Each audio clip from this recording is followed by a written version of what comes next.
Hola, ¿qué tal? Soy el inspector Díaz, instructor en este curso de formación de brigadistas en medicina táctica con orientación en operaciones motorizadas. En el día de la fecha vamos a ver de la materia Introducción al conocimiento médico, anatomía y fisiología, el sistema cardiovascular. Vamos a ver la primera parte en lo que concierne a los vasos principales y el corazón. Así que arrancamos. Como les mencionaba, los componentes principales de este sistema cardiovascular vamos a tener como protagonista al corazón, vamos a tener también un sistema de vasos al cual nos referimos al sistema arterial, al sistema venoso y a una microcirculación que va a tener este sistema de vasos, que son los capilares. También vamos a tener un sistema de vasos linfáticos, pero por ahora solo lo mencionamos.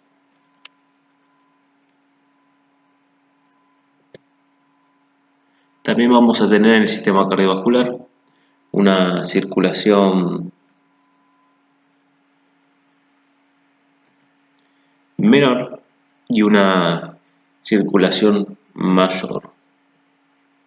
Cuando hablamos de una circulación menor, va a ser aquella en la que la sangre va a ser la que sale del ventrículo derecho, se va a dirigir hacia el pulmón, del pulmón va a volver hacia el atrio izquierdo. Y en cuanto a la circulación mayor, va a ser aquella donde la sangre sale del ventrículo izquierdo, pasa por la arteria aorta, recorre todo el organismo y vuelve al corazón mediante el sistema venoso. Pero no nos apuremos con terminología como atrio o aurículo o ventrículo. Ya vamos a ver qué es cada cosa, pero debemos tener en cuenta, para ser más gráficos y simplificar, que la circulación menor es la que va del corazón a los pulmones y viceversa, y la circulación mayor es la que va del corazón al resto del cuerpo, del organismo, hasta la punta del dedo gordo y retorna por el sistema venoso nuevamente al corazón. Continuamos.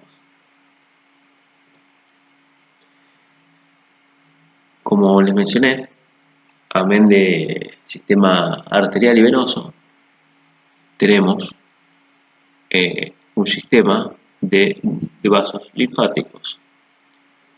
Cuando nosotros nos referimos a los vasos linfáticos, es aquel que drena el remanente que quedó en el espacio extracelular, o sea, lo que queda de líquido entre los capilares y las células. Este va a ser recolectado por los capilares linfáticos y se va a denominar linfa. Tal como acá se observa, este conducto verde, esto que está, entendamos que acá, esto amarillo, es espacio extracelular que hay entre los capilares, ¿sí? Estos son los capilares que conectan la arteria que trae sangre oxigenada con la vena que lleva sangre carbo-oxigenada. En medio de ambas, en el espacio extracelular, se encuentran los conductos o vasos linfáticos. Por ende, la sangre, el remanente de sangre que no se utiliza, esto es un capilar,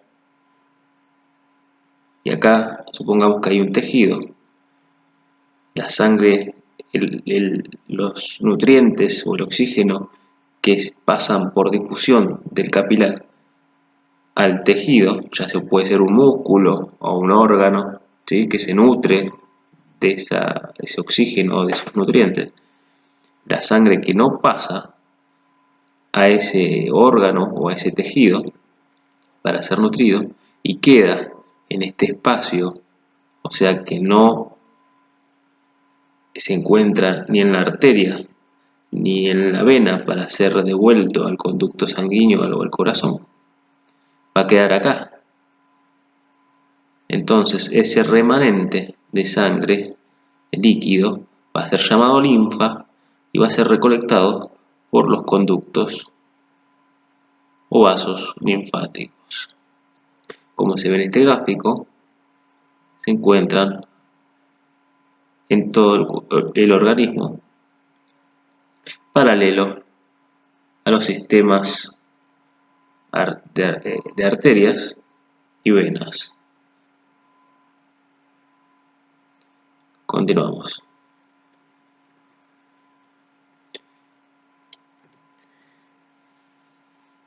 Las funciones que va a tener el sistema cardiovascular, entre las más importantes tenemos la entrada de nutrientes, la oxigenación y el transporte, la generación de calor, la hemostasia, que es el proceso de coagulación. Recordemos y tengamos en cuenta que en la sangre están las plaquetas y los factores de coagulación y distintos tipos de componentes que veremos en otra clase más adelante cuando veamos los componentes formes de la sangre, eritrocitos, plaquetas, glóbulos rojos, blancos, leucocitos, etc. Y también tengamos en cuenta que otra función importante es la homeostasis, que significa el equilibrio interno del organismo. Estas son las funciones principales del sistema cardiovascular. Acá podemos observar cómo esto es una vellosidad intencional. Mediante esta vellosidad en la pared, es una proyección de la pared intestinal, y mediante estas proyecciones, estas vellosidades que tiene el intestino, se absorben los nutrientes de, por ejemplo, la comida que comimos, habiendo pasado ya por el estómago, habiendo sido degradada y encontrándose en el tracto intestinal, es absorbida, transportada por la sangre hacia cierto tejido, donde va a ser utilizado ese nutriente, y el desecho que queda, que es llamado metabolito, va a ser devuelto a la sangre y va a ser conducido a los riñones, donde va a ser filtrada esta sangre y ese desecho va a ser desechado, ¿sí? Ya por medio de la orina.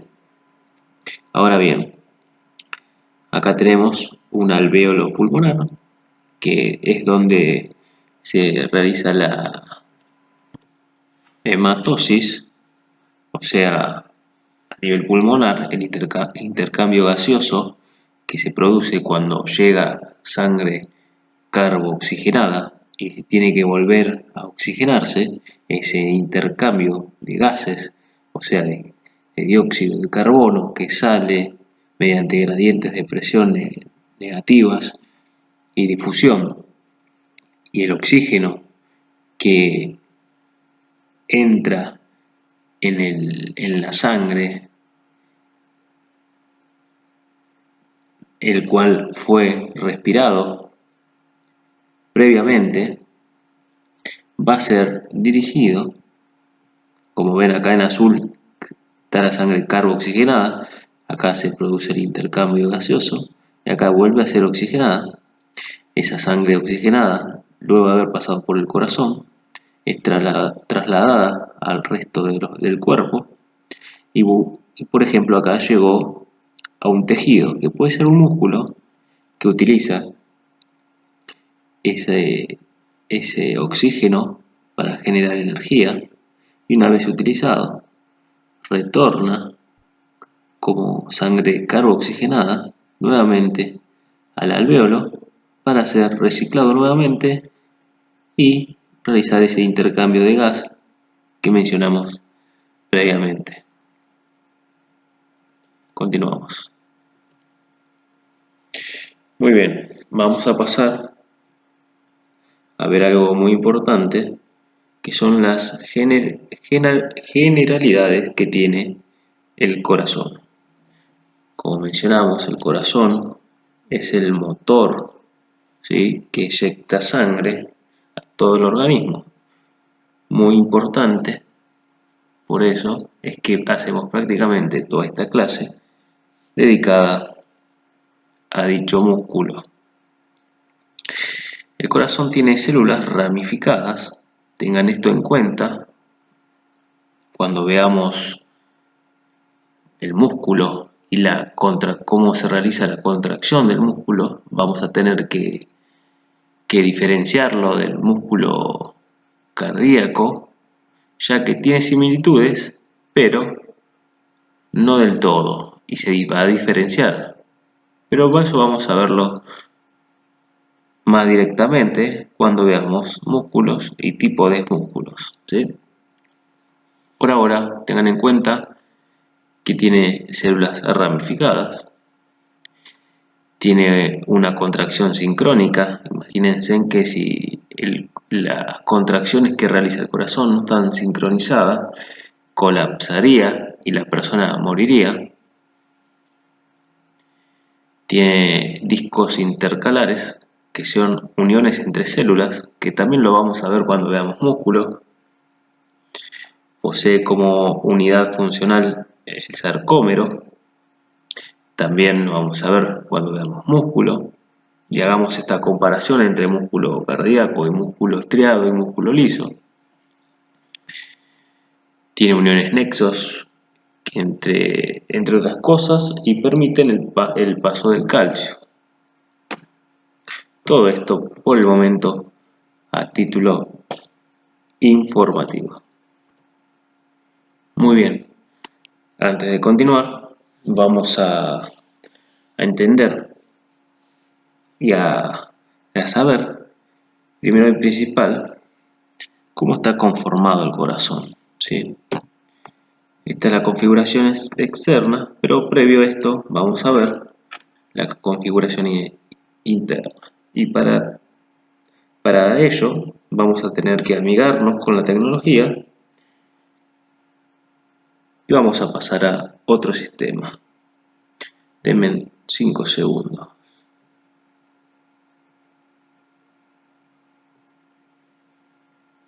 Muy bien.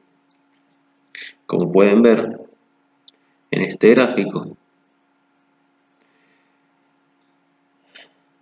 se puede ver el corazón, ¿sí? El corazón es una bomba cavitada con 4 cavidades, a la que vamos a llamar 2 de recepción y 2 de eyección.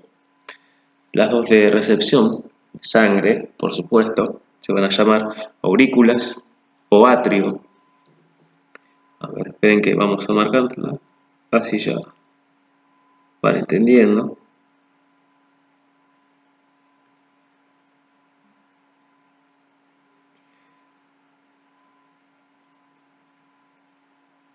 Segundo, que está cargando.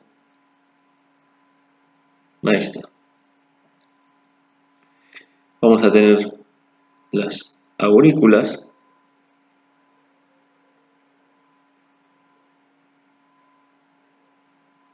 vamos a tener una derecha y una izquierda, y vamos a tener 2 ventrículos,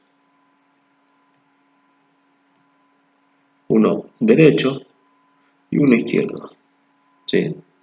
Estas 4 cavidades son las cavidades que componen el corazón. Ahora bien, debemos tener en cuenta que cada cavidad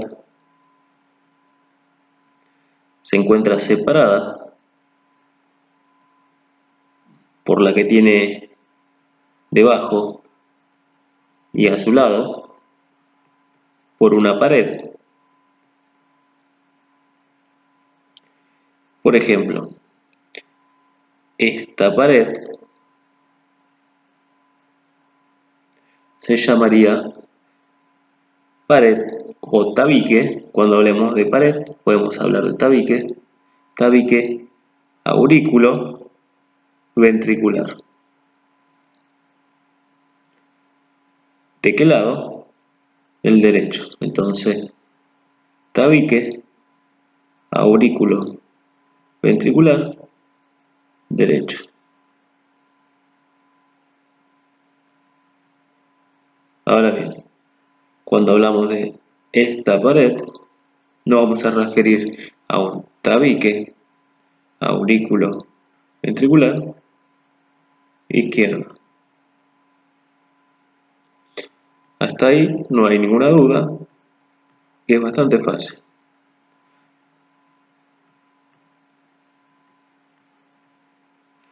Pero ahora, cuando nosotros hablamos de la separación del tabique que separa ambas aurículas, vamos a hablar de un tabique interauricular.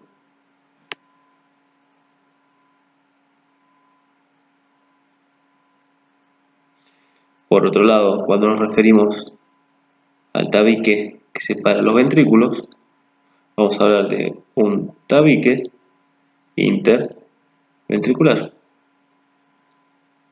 ¿Sí? Entonces tenemos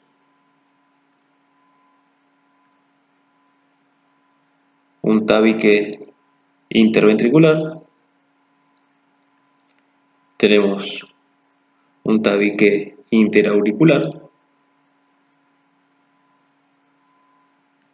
y tenemos un tabique auriculoventricular derecho y un auriculoventricular izquierdo.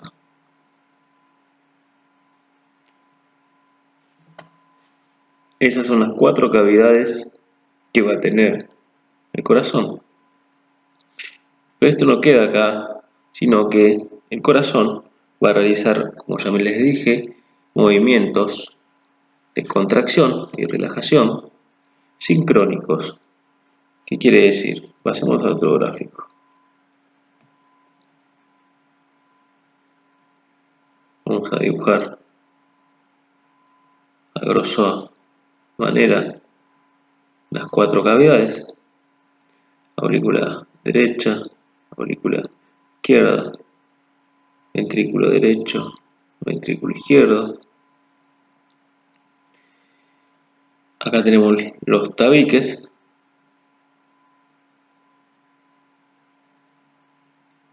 El corazón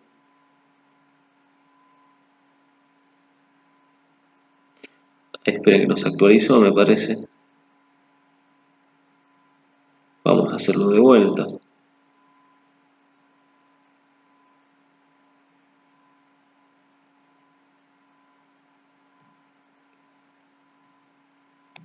Ahí está.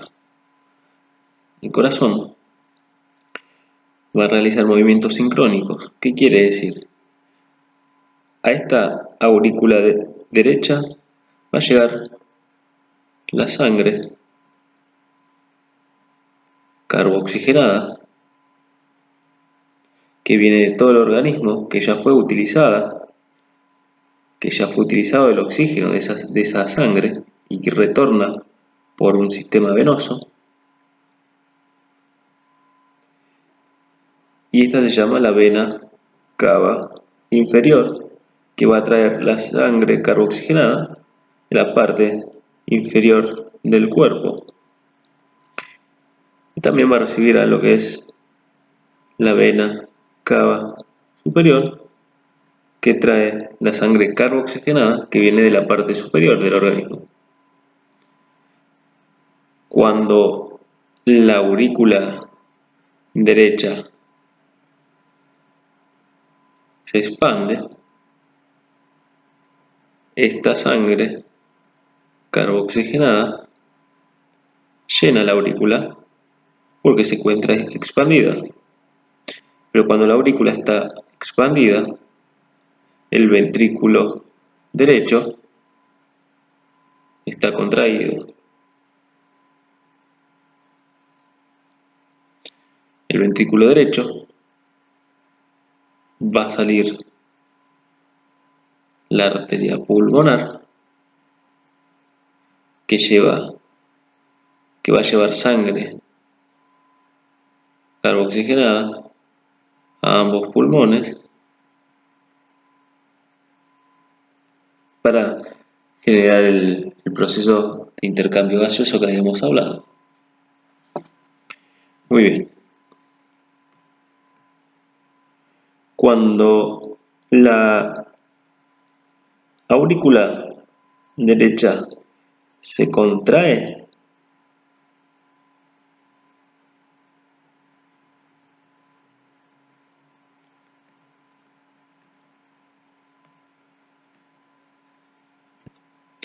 perdón,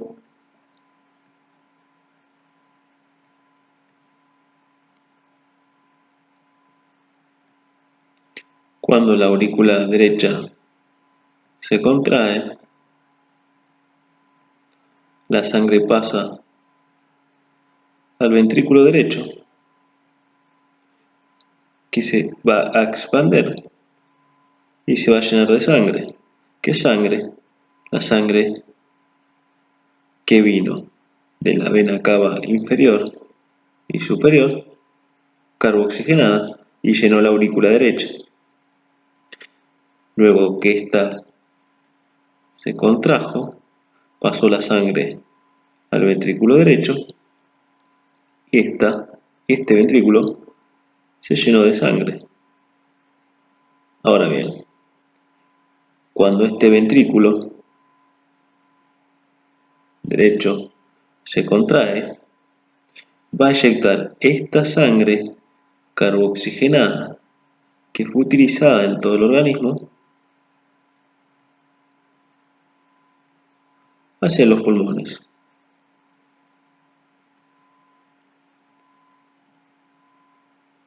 En los pulmones,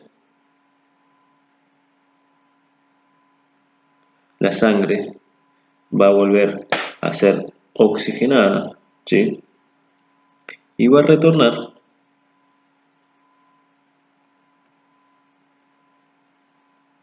hacia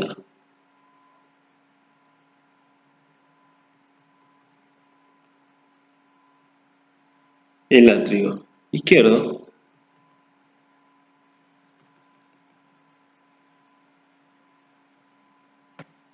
por medio de las arterias, por medio de las venas pulmonares.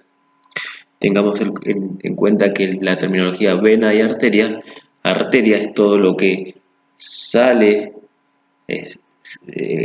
transporta sangre que sale del corazón, y venas son las que traen sangre al corazón, ¿sí? Por ende, la única excepción de vena que va a transportar sangre oxigenada van a ser las venas pulmonares, que van del corazón, que van de los pulmones al ventrículo izquierdo, y la única arteria que va a llevar sangre carboxigenada va a ser aquella que sale del ventrículo derecho hacia los dos pulmones. Ahora bien, una vez que la sangre oxigenada llega al atrio o aurícula izquierdo, este se va a expandir y se va a llenar de sangre oxigenada. Mientras este está expandido, el ventrículo izquierdo está contraído. Cuando el ventrículo izquierdo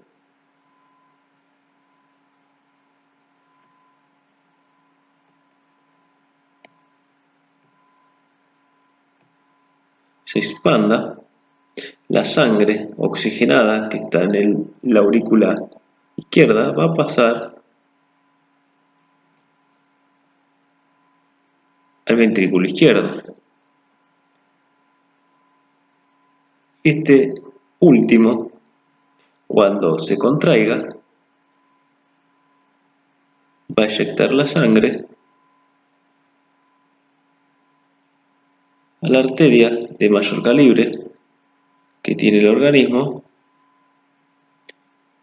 que es la arteria aorta. Espero que con este garabato hayan entendido esta circulación interna que tiene el corazón, pero que no es tan fácil de entender. Ahora vamos a ver un gráfico que va a explicar todo este garabato que les hice. Como pueden ver, en este gráfico se observa.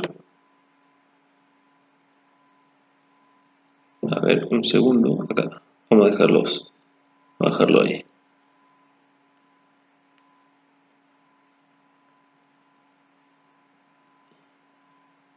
Vamos a traspolar la imagen, que es perfecta para esta explicación. Acá se observa cómo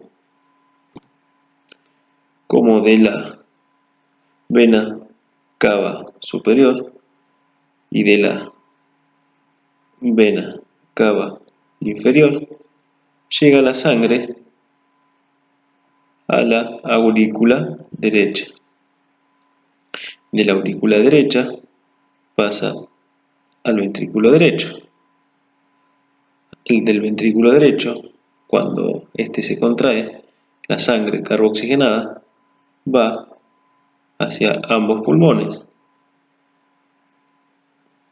Acá podemos ver cómo hay un intercambio gaseoso de dióxido de carbono, pasa el oxígeno a través de la difusión de los alvéolos acá y vuelve la sangre oxigenada. La sangre oxigenada va a ser recepcionada por la aurícula izquierda, la cual se va a contraer y va a pasar esa sangre oxigenada al ventrículo izquierdo y una vez que se contrae, va a eyectar la sangre a través de la arteria aorta. Muy bien. No solo tenemos que quedarnos con eso, sino también debemos entender que la composición de los tabiques de las paredes internas y la función de cada una de estas cavidades no son las mismas, ¿sí? Sino que hay algunas que tienen mayor prioridad y una mayor funcionabilidad que otras. Acá podemos observar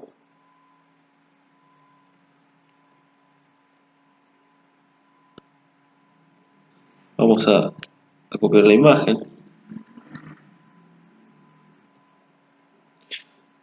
Podemos observar ventrículo izquierdo, ventrículo derecho, aurícula derecha, aurícula izquierda. De forma criteriosa, si tenemos que entender cuál de todas estas cuatro cavidades es la más importante, debemos comprender que es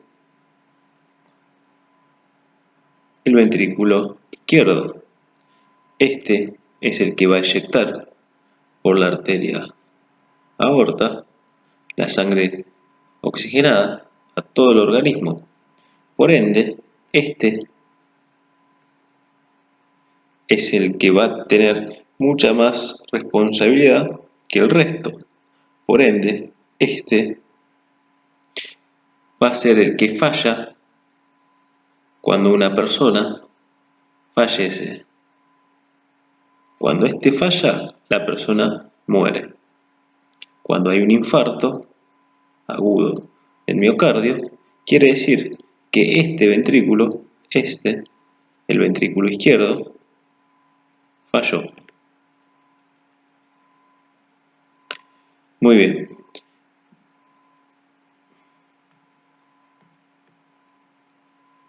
Como pueden ver, las paredes que tiene el ventrículo izquierdo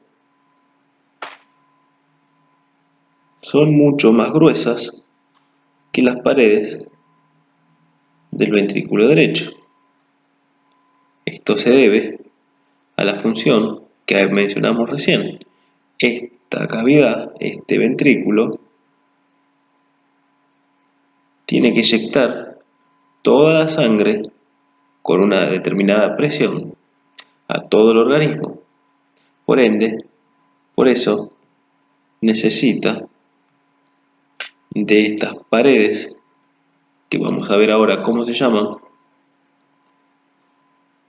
y cómo están compuestas, de una que tienen una capacidad de contracción debido a que tienen un músculo, ¿sí? Y este músculo, directamente hablando de lo que es el ventrículo izquierdo, es principalmente casi el doble o el triple de tamaño que el ventrículo derecho. Esto se debe tener en cuenta y es pregunta del examen. Continuamos. Volvamos al Power para seguir con el trabajo.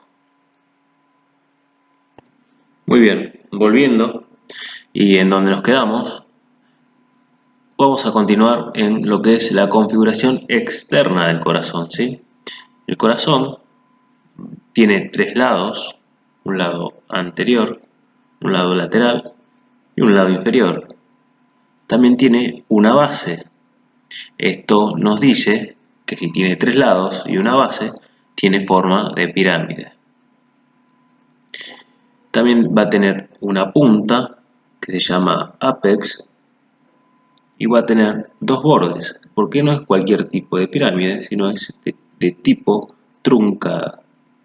Va a tener un borde agudo en donde directamente se va a cortar la continuación del órgano y va a continuar del otro lado, y un borde obtuso que no es tan cortante, sino es más circular y que va a dar a la continuación del órgano. También tiene tres surcos, surco coronario, un surco interventricular anterior y uno posterior. Pero vamos a graficarlo o a mostrarlo para poder entenderlo.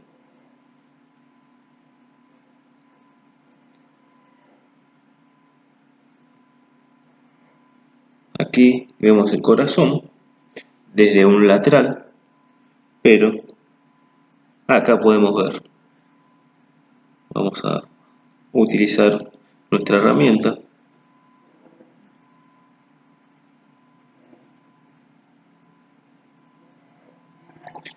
Entendemos que esto tiene forma de pirámide truncada. Eso es el apex. Tiene, dijimos, tres lados. Un lado lateral, un lado anterior, perdón, un lado lateral, un lado inferior, lado lateral, lado inferior y un lado anterior. Ahora bien, cuando nos referimos a la base, tengamos en cuenta que es donde se encuentran las aurículas, la parte superior. Y en cuanto a los bordes, pasemos a otro gráfico del corazón.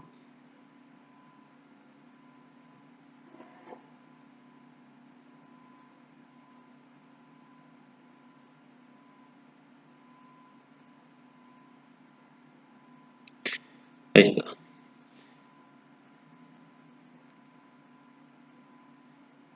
De nuevo utilicemos esta herramienta. Vamos a tener el borde, un borde agudo, y vamos a tener un borde obtuso. Cuando nos referimos del lado lateral derecho, nos vamos a referir a lo que es el borde agudo, y al izquierdo el borde obtuso. Acá tenemos los surcos. Cuando hablamos de un surco coronal, es el surco que, como lo indica la palabra coronal, de corona, ¿sí? Viene de la parte superior, es un surco que bordea la parte superior del corazón.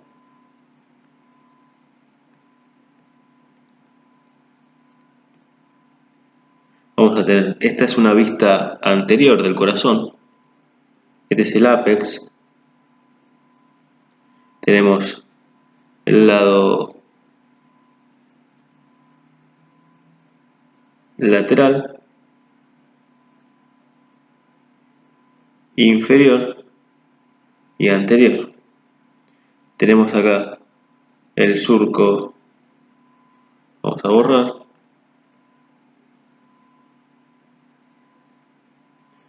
en cuanto a los surcos, tenemos el surco coronal, que mencionamos recién, el surco interventricular, porque este es el ventrículo derecho, y este es el ventrículo izquierdo. Entonces este es el surco interventricular. Pero como esto es una vista anterior, este sería el surco interventricular anterior. Si tendríamos una vista posterior, este mismo surco sería surco interventricular posterior. Y este surco coronal. Muy bien. Vamos a continuar.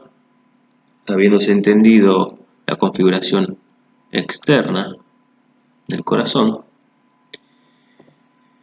vamos a seguir.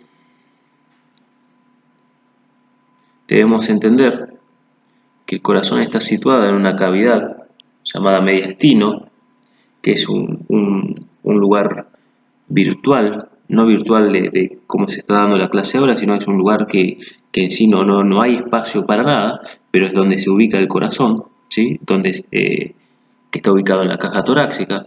Por debajo tenemos el diafragma, a ambos lados tenemos los dos pulmones, y por arriba del mediastino tenemos lo que es el cuello, y adelante tenemos el esternón. En ese lugar tenemos ubicado el corazón. El gráfico ya lo vimos. Ahí tenemos las paredes del corazón. Vemos cómo se recibe sangre carboxigenada de la vena cava superior y la vena cava inferior en la aurícula derecha. Esta se contrae, pasa al ventrículo derecho. Este se contrae, se va por la arteria pulmonar a ambos pulmones, se realiza la hematosis, la sangre oxigenada vuelve por las por las venas pulmonares al atrio izquierdo, al ventrículo izquierdo, y al contraerse por la aorta al resto del organismo. Ahora bien, paredes del corazón. Estas son las que le mencioné, ¿sí? El corazón tiene tres paredes. Tiene una más interna que se llama endocardio, que tiene contacto directo con la sangre, que va a ser la que habita transitoriamente en el interior de las cavidades. Va a tener una pared intermedia, que es la muscular, la que se va a encargar de la contracción del corazón. y va a tener una pared externa, ¿sí? Que va a estar dividida tanto se va a llamar epicardio y va a estar dividida en un epicardio visceral y uno parietal. Pero no nos adelantemos, continuamos. Haciendo referencia a estas tres paredes, tenemos que tener en cuenta las palabras. Las mismas palabras nos dicen dónde va a estar ubicada cada pared. Endo, en el interior, adentro. Mio es el músculo. Y epi, que va a estar por fuera, antes de epi. Ahí están las tres paredes. Entendiendo que aquí, en este lado, se encuentra el interior de las cavidades del corazón.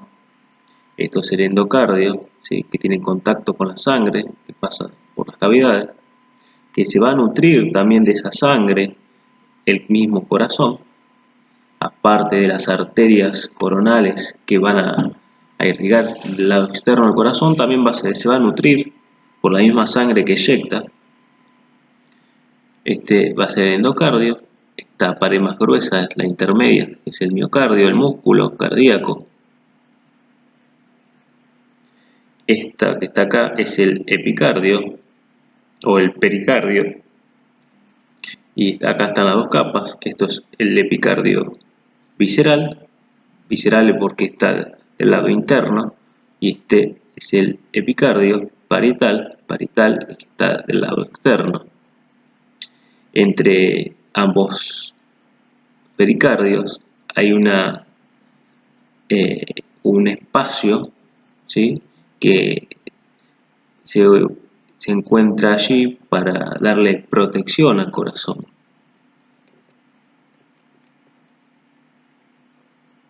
Ahí están las tres paredes de nuevo, el endocardio, miocardio, epicardio visceral, epicardio parietal, y está la cavidad pericárdica, que es este espacio que estábamos hablando recién.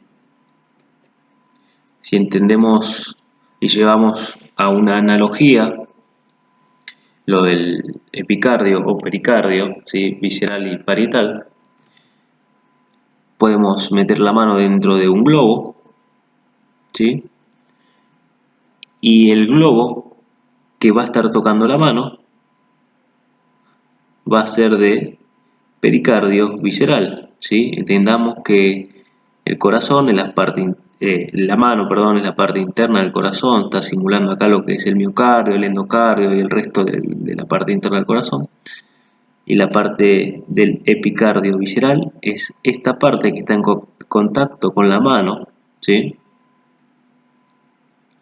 Y la parte del epicardio parietal es el resto del globo que está por fuera. ¿Qué quiere decir? Y este es el espacio epicárdico.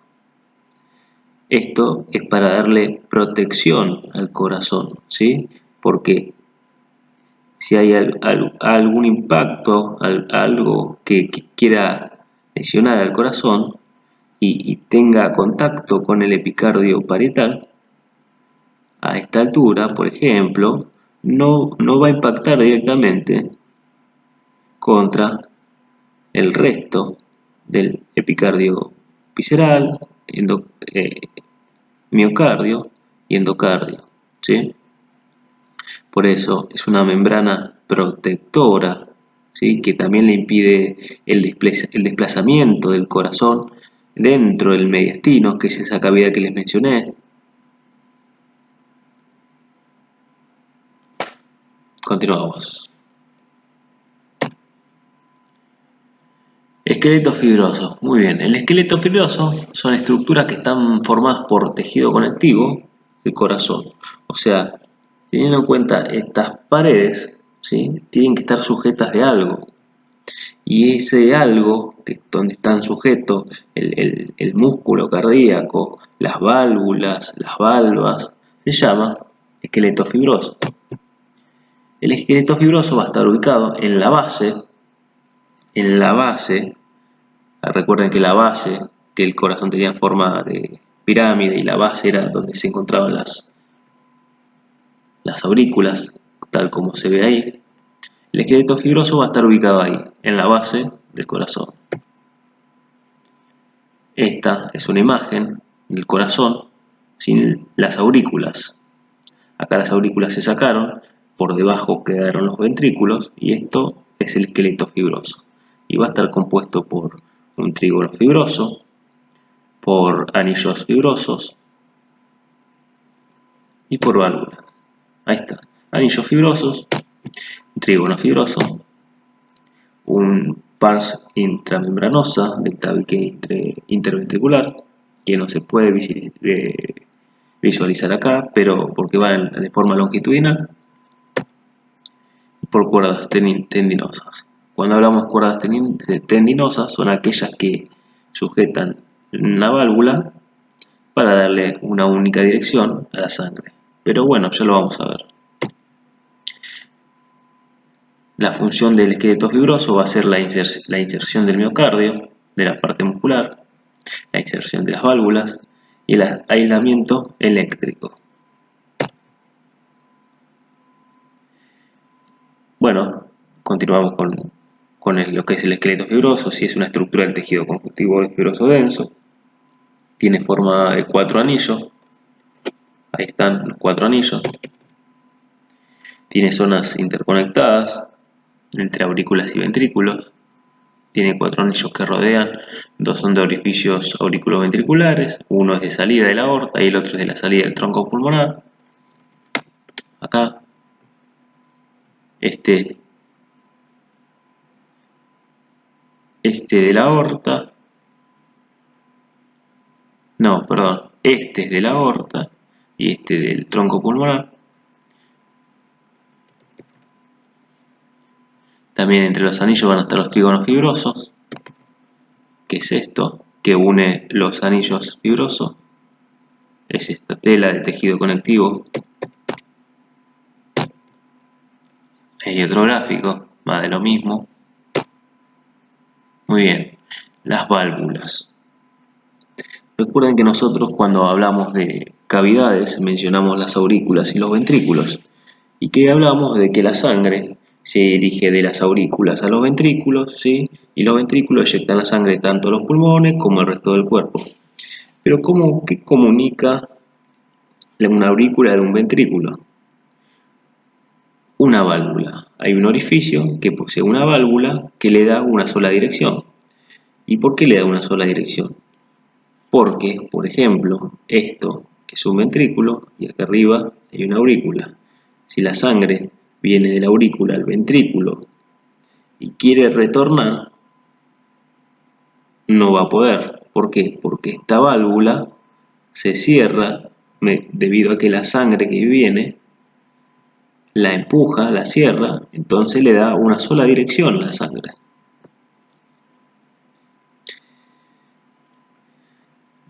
Las válvulas, tenemos las válvulas de la arteria aorta y de las venas pulmonares,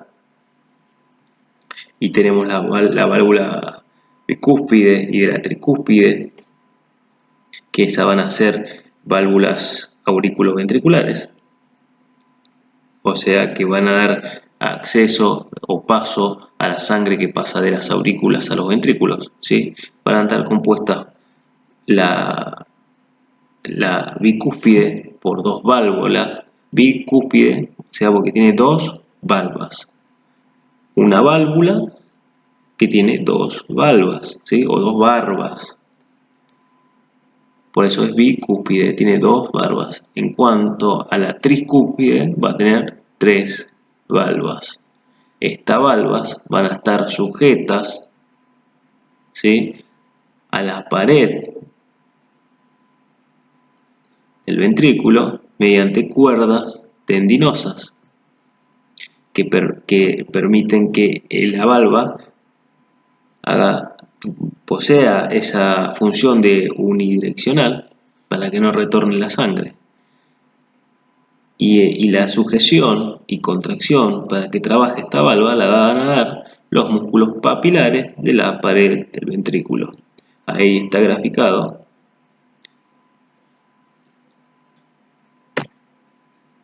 Muy bien. seguimos, vamos que falta la mitad. Muy bien, que no decaiga. Vamos a seguir ahora con lo que es el sistema de conducción del corazón. El corazón, como bien dijimos al principio de esta clase, es autonómico. ¿Qué quiere decir? Que trabaja por motus propio. El corazón no le pide permiso a usted para generar los latidos y la contracción de su miocardio, debido a que trabaja el sistema parasimpático, que eso ya lo vamos a ver cuando hablemos de sistema nervioso. Pero tengamos en cuenta que el corazón trabaja solo, ¿sí? Es involuntario. No trabaja por voluntad de ustedes, sino porque el organismo se tiene que mantener vivo. Entonces, el organismo es inteligente, se mantiene vivo por motus propios, no depende de ustedes. Ahora bien, tenemos que tener en cuenta que el corazón, para que realice las contracciones de las cavidades que mencionamos, debe fabricar su propia corriente, electricidad, para poder realizar esa contracción. Y esta electricidad la genera mediante un marcapasos natural que tiene el corazón, que se llama nódulo sinusal o sino auricular. Tenemos también otros tipos de nodos, ¿sí? O nódulos, pero este es el principal, este es el que marca el ritmo del corazón, ¿sí? Cada nódulo o cada una de las partes que vamos a ver ahora son capaces de generar contracción por motus propios, pero el que lleva el ritmo, como mencioné, es el primero, es el nódulo sinoauricular o sinusal. Depende de la bibliografía que lea, es el nombre que se encuentra. Vamos a tener, como les mencioné, este nódulo. Vamos a tener también el que le sigue en el circuito eléctrico. El segundo es el nódulo auriculoventricular, tal como lo indica su nombre, se encuentra en el tabique a la altura de auriculoventricular. Vamos a tener después unas fibras de gas de His y va a finalizar este circuito eléctrico en las paredes del miocardio para generar la contracción de los ventrículos en lo que llamamos red o fibras de Purkinje. Continúo. Bueno, ahí voy a explicar. Este es el sistema de conducción. Este es el nódulo sinusal, el primero. Este es el que maneja el ritmo. Este genera un impulso que se va a dirigir al nódulo auriculoventricular, como dice su nombre y su ubicación ahí en el gráfico, ¿se entiende? Este va por milésimas de segundo, como ya mencioné también, está todo sincronizado, va a emitir esa corriente a través del tabique interventricular por el gas de His, por las fibras de gas de His. Este es el tabique interventricular, se va a ramificar por las fibras de Purkinje hacia el ventrículo izquierdo y ventrículo derecho a lo largo de todo el tabique. Acá nuevamente vemos como el tabique, las paredes del tabique del ventrículo izquierdo son mucho más gruesas que la del derecho. Ya dijimos por qué, porque inyectan la sangre a todo el organismo. Fíjense en cómo la ramificación de las fibras de Purkinje es mucho mayor comparada con la del ventrículo derecho.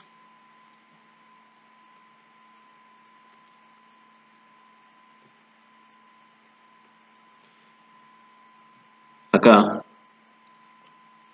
en esta ubicación, tenemos al nódulo auriculoventricular. Por acá va a bajar las fibras de gas de His y acá se va a ramificar las fibras de Purkinje. Pero ¿por qué este gráfico? Es para que entiendan la ubicación del nódulo auriculoventricular. Por acá arriba va a estar el nódulo sinusal, el primero. Este es el segundo.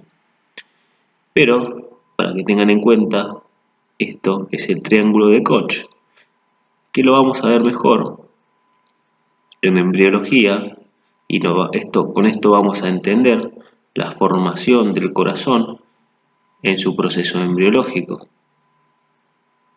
Triángulo de Koch o triángulo de las 3T, porque se forma el triángulo del tendón de Todaro, la válvula tricúspide, esta es la válvula tricúspide, esta es la válvula bicúspide,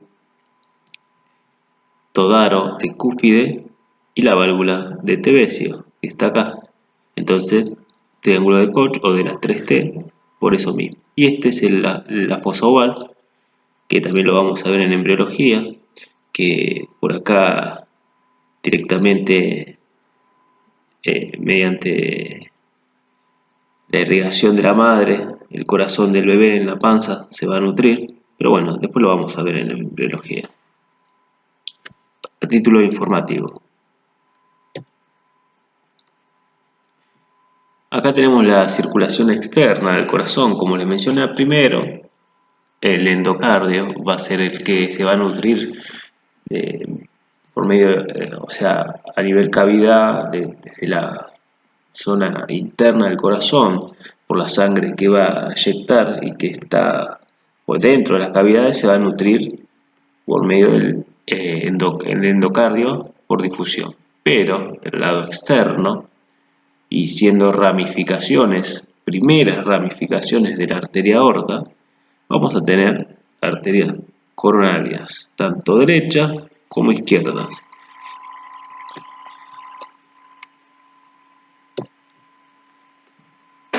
Esta es la arteria aorta y vamos a tener como ramificación principal a la arteria coronaria izquierda y del otro lado a la arteria coronaria derecha. De la arteria coronaria izquierda tenemos a la arteria circunfleja. Todo lo que digamos en anatomía circunflejo quiere decir que va pegando la vuelta. Ven como esta arteria se va hacia atrás, arteria circunfleja. Vamos a tener la arteria interventricular anterior. Esta es una vista anterior y esta separa los dos ventrículos. Este es el ventrículo izquierdo y este el derecho.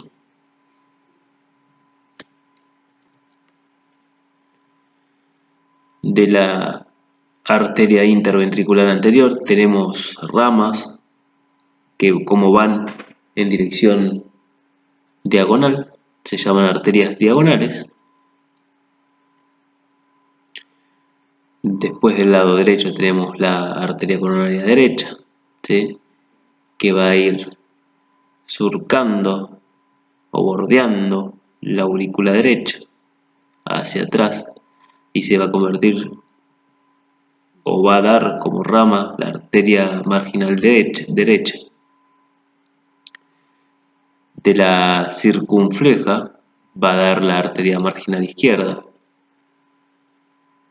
Y esta es la irrigación externa que va a tener el corazón. Por cuerdas separadas, pero al unísono con estas, van a estar las venas coronales que van a conducir la sangre carboxigenada después de que se nutrió el corazón y la van a llevar hacia la vena cava para volcarlas en el torrente y en la circulación menor.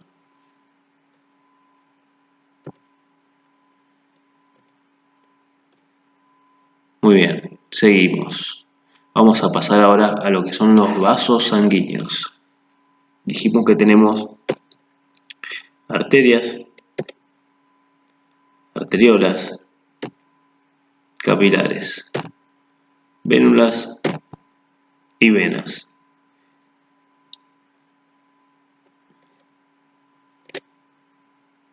Dentro de las que son las arterias tenemos las elásticas y las musculares. Los capilares tenemos los continuos, los fenestrados y los sinusoides.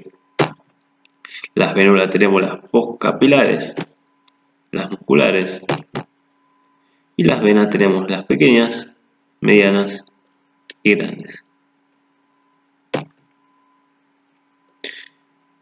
A título informativo, la subclasificación, pero teniendo en cuenta el concepto claro de que las arterias son de mayor calibre, que las arteriolas son ramificaciones de las arterias, que los capilares es donde se produce el intercambio gaseoso y la nutrición de los tejidos, ¿sí? Donde el oxígeno de la sangre pasa al tejido, este se nutre y vuelve el dióxido a la sangre, ¿sí?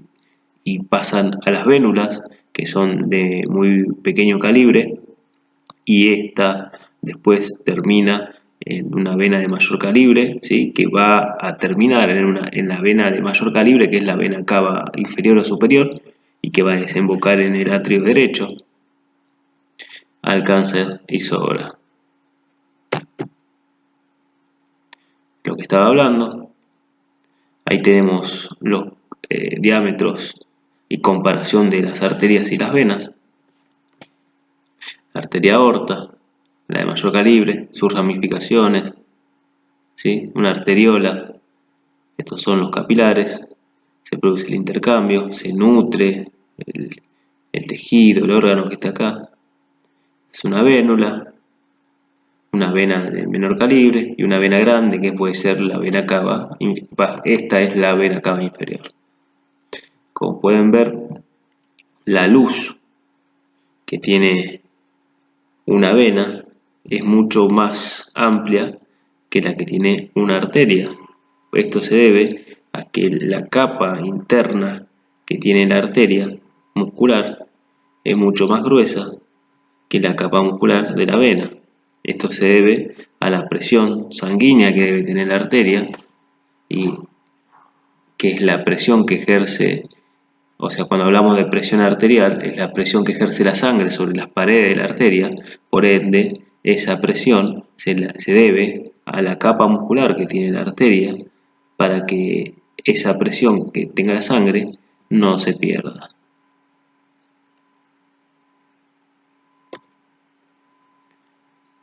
Ahí está la comparación de la arteria y de la vena. Esta túnica media es la túnica muscular. Ahí tienen la comparación de cómo una es más gruesa que la otra. Esa es la parte muscular. El calibre también. El calibre de la vena es mayor que el de la arteria. Y bueno, este es un capilar que es donde se produce el intercambio. Esto es una vista histológica, ¿sí? Con microscopio. Se puede distinguir ahí una vena, la capa muscular con una arteria.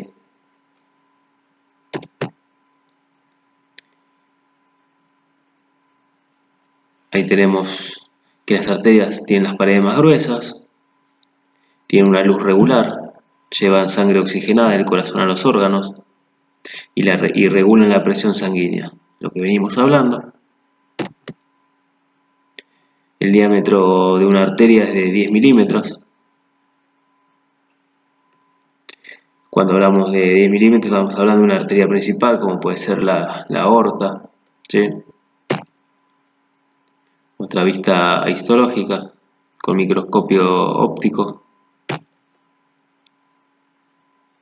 Tenemos acá ya una ramificación que puede ser la arteria femoral, radial o humeral, que ya el diámetro disminuye ¿sí?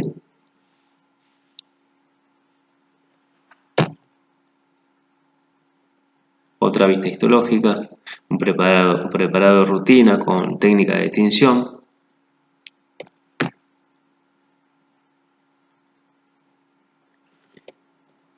Esto es un vaso sanguíneo. Como ven, el diámetro es mucho menor, mucho más pequeño que el de la arteria. Estamos hablando de 10 micrones.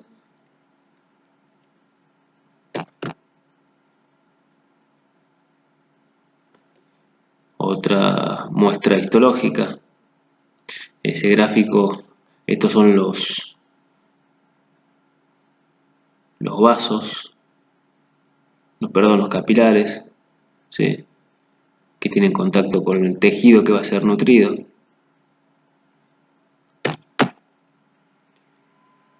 Funciones de los vasos: barrera de permeabilidad selectiva, o sea, el vaso selecciona qué partícula pequeña pasa, si es soluble, no es soluble, en oxígeno y en dióxido. También hace intercambio de nutrientes, glucosa, electrolitos, etcétera, proteínas. Hacen secreción de moléculas a nivel parácrino, ya estamos hablando de a nivel hormonal. También hacen control de migración de leucocitos, esto ya es inmunidad. Y también habla de metabolismo de lipoproteínas, oxidación.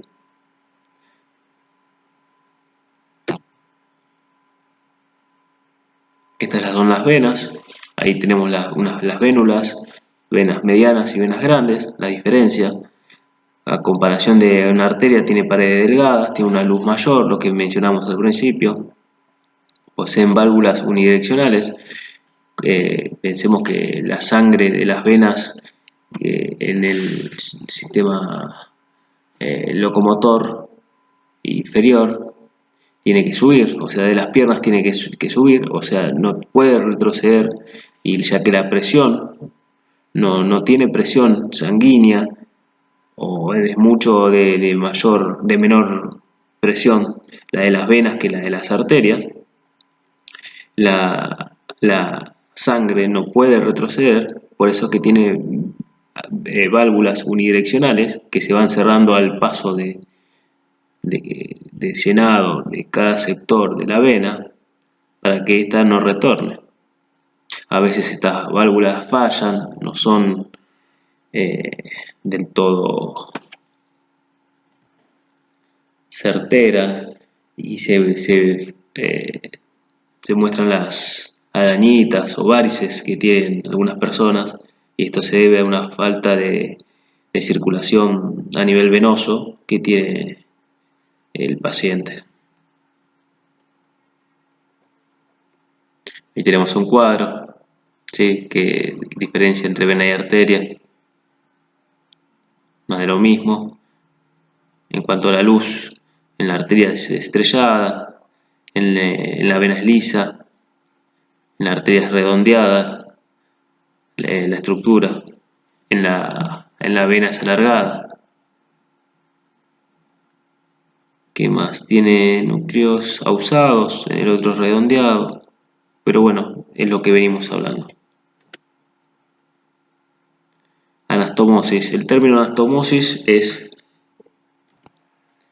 un término usado en medicina que se refiere a la unión de dos elementos anatómicos, en este caso arterias y venas. Y por ejemplo, acá son rutas directas entre las arterias y venas y que saltean el lecho capilar, como por ejemplo la de la punta de los dedos, o bien el tejido eréctil del pene, o la de los labios. Como en el gráfico, este es el tejido, el lecho capilar, y esta anastomosis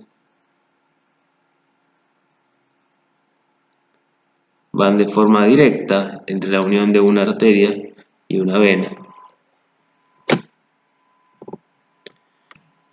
Acá tenemos un sistema porta. En el organismo, en el cuerpo, tenemos tres sistemas porta. Tenemos el sistema porta hepático, el sistema porta hipofisiario y el sistema porta renal. Pero para entender lo que es un sistema porta, primero debemos ver lo que es el concepto. ¿Para qué está creado? El sistema porta es aquel que nos permite que la sangre venosa no vaya directamente a la circulación general. Es un mecanismo de protección, ¿sí? Esto sería una primera red que posee una segunda red. Por ejemplo, estos tres sistemas porta que mencionamos. ¿Para qué pasa esto? Para proteger al organismo. Y voy a hacer un breve gráfico ejemplificando rápidamente para poder entender lo que estamos hablando. A ver, un segundo.